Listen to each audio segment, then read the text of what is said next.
நம்ம எல்லாரும் எதிர்பார்த்திருந்த இந்தியன் டீமோட T20 வேர்ல்டு கப் ஸ்குவாட் வந்து பார்த்தீங்கன்னா அனௌன்ஸ் பண்ணிட்டாங்க. இதில் நம்ம இந்தியன் ஃபேன்ஸுக்கு ஒரே ஒரு சந்தோஷம் தாங்க. அது என்னன்னு சொல்லி பார்க்கலாம். ஃபர்ஸ்ட் ஸ்குவாடை பற்றி பார்க்கலாம் வாங்க.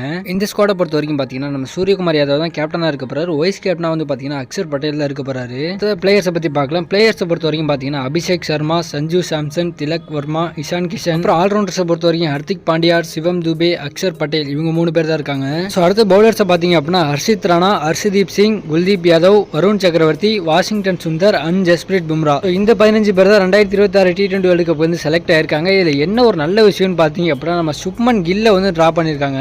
இதுல என்னப்பா நல்ல விஷயம், இந்தியன் டீமோட வைஸ் கேப்டன் டிரா பண்ணது நல்ல விஷயமா அப்படின்னு கேட்டீங்க அப்படின்னா T20ல அவர் ஒண்ணுமே பண்ணலங்க. தேவையே இல்லாம வைஸ் கேப்டன் பதவி கொடுத்ததுனால ஆட வச்சாங்க. மற்றபடி இல்ல அப்படின்னா நம்ம சஞ்சு சாம்சன் தான் ஆடி இருக்க வேண்டியது. ஆனா இப்போ வந்து T20 வேர்ல்டு கப்ல நம்ம சஞ்சு தான் ஆட போறாரு. இல்லங்க இன்னொரு சேஞ்சும் பண்ணிருக்காங்க. நம்ம சஞ்சு சாம்சன் வந்து டாப் ஆர்டர்ல வந்ததுனால ஜித்தேஷ் சர்மா வேணாம் அப்படின்னு சொல்லி அவரை தூக்கிட்டு ரிங்கு சிங்க வந்து கொண்டு வந்திருக்காங்க.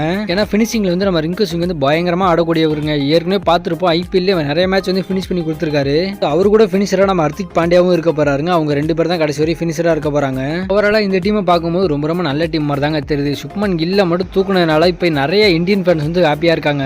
கில்ல உள்ள வச்சிருந்ததுனால தான் சஞ்சுவும் ஆட முடியல. அது மட்டும் இல்ல ரிங்கு சிங்கும் உள்ள இறக்க முடியல. ஏன்னா ஃபினிஷிங் ரோல்ல விக்கெட் கீப்பர் தேவை அப்படிங்கறனால ஜித்தேஷ் சர்மா வந்து ஆட வச்சாங்க. இப்போ கில்ல தூக்குனதுனால தாங்க நம்ம ரிங்கு சிங் வந்து சான்ஸ் கிடைச்சிருக்கு. ஓவராலா இந்த ஸ்குவாடை பார்க்கும்போது ரொம்ப ரொம்ப நல்ல ஸ்குவாட் மாதிரி தான் தெரியுது. டிராஃபி அடிக்கிறதுக்கு அதிக சான்சஸ் இருக்கு. அது மட்டும் இல்ல நடக்க போறது நம்ம இந்தியாவில தான் நடக்க போகுது. ஆனா இன்னும் ஒரு சேஞ்ச் பண்ணிருக்கலாம் அப்படின்னு சொல்லி எனக்கு தோணுது. என்ன அப்படின்னா ஹர்ஷித் ராணாவுக்கு பதிலா முகமது சிராஜை கொண்டு வந்தா நல்லா இருக்கும் அப்படின்னு சொல்லி எனக்கு தோணுது.